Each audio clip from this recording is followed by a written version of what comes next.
आज महाराष्ट्रात जी घटना घडली ती अतिशय दुःखद आहे. अशी घटना घडेल असं कुणालाही वाटलं नव्हतं.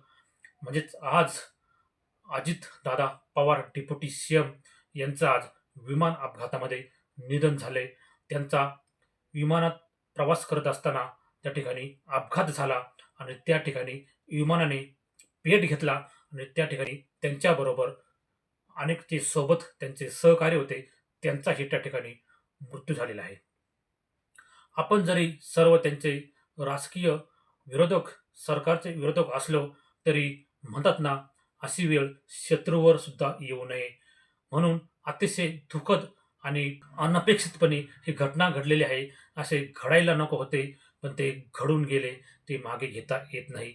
असे हे अजितदादा सर्वांवर प्रेम करणारे आणि सर्वांच्या हृदयात जागा करणारे आणि स्पष्ट वक्ते, स्पष्ट बोलणारे, भाषणामध्ये स्पष्ट आपले मत मांडणारे, हे लोकांची मने जिंकणारे म्हणजे अजितदादा.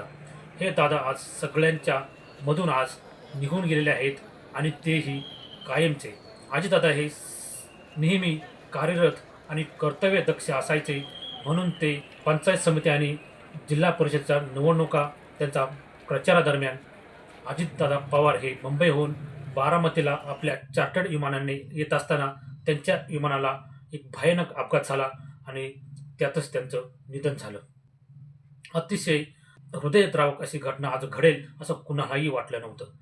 तर म्हणतात शत्रूवर सुद्धा अशी वेळ येऊ नये.